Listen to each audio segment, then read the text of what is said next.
सातवां अध्याय, श्रोता द्वारा पालन किए जाने वाले नियम। सूत जी बोले, शौनक, शिव पुराण सुनने का व्रत लेने वाले पुरुषों और स्त्रियों के लिए जो नियम है उन्हें भक्ति पूर्वक सुनो। शिव पुराण की पुण्यमयी कथा नियम पूर्वक सुनने से बिना किसी विघ्न बाधा के उत्तम फल की प्राप्ति होती है। दीक्षा रहित मनुष्यों को कथा सुनने का अधिकार नहीं है, अतः पहले वक्ता से दीक्षा ग्रहण करनी चाहिए। नियम पूर्वक कथा सुनने वाले मनुष्य को ब्रह्मचर्य का अच्छी तरह से पालन करना चाहिए। उसे भूमि पर सोना चाहिए, पत्तल में खाना चाहिए तथा कथा समाप्त होने पर ही अन्न ग्रहण करना चाहिए। समर्थ मनुष्य को शुद्ध भाव से शिव पुराण की कथा की समाप्ति तक उपवास रखना चाहिए और एक ही बार भोजन करना चाहिए। गरिष्ठ अन्न, दाल, जला अन्न, सेम, मसूर तथा बासी अन्न नहीं खाना चाहिए। जिसने कथा का व्रत ले रखा हो उसे प्याज, लहसुन, हींग, गाजर, मादक वस्तु तथा आमिष कही जाने वाली वस्तुओं का त्याग कर देना चाहिए।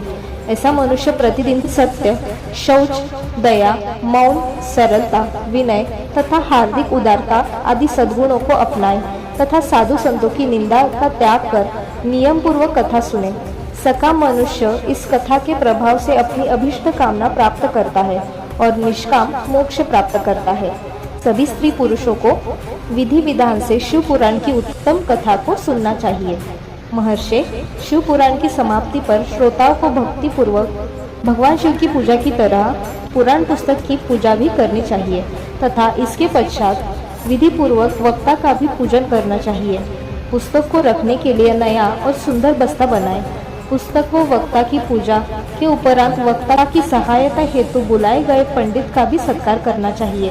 कथा में पधारे अन्य ब्राह्मणों को भी अन्न धन का दान दे। गीत, वाद्य और नृत्य से उत्सव को महान बनाए। विरक्त मनुष्यों को कथा समाप्ति पर गीता का पाठ करना चाहिए तथा गृहस्थ को श्रवण कर्म की शांति हेतु होम करना चाहिए। होम रुद्र संहिता के श्लोकों द्वारा अथवा गायत्री मंत्र के द्वारा करें। यदि हवन करने में असमर्थ हो तो भक्तिपूर्वक शिव सहस्त्र नाम का पाठ करें। कथा श्रवण संबंधी व्रत की पूर्णता के लिए शहद से बनी खीर का भोजन 11 ब्राह्मणों को कराकर उन्हें दक्षिणा दे। समृद्ध मनुष्य 3 तोले सोने का एक सुंदर सिंहासन बनाए और उसके ऊपर लिखी अथवा लिखाई हुई शिव पुराण की लिखी पोथी विधि पूर्वक स्थापित करे तथा पूजा करके दक्षिणा चढ़ाए। फिर आचार्य का वस्त्र, आभूषण एवं गंध से पूजन करके दक्षिणा सहित वह पुस्तक उन्हें भेंट कर दे।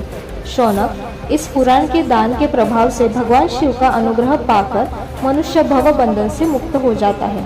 शिव पुराण को विधि पूर्वक संपन्न करने पर यह संपूर्ण फल देता है तथा भोग और मोक्ष प्रदान करता है।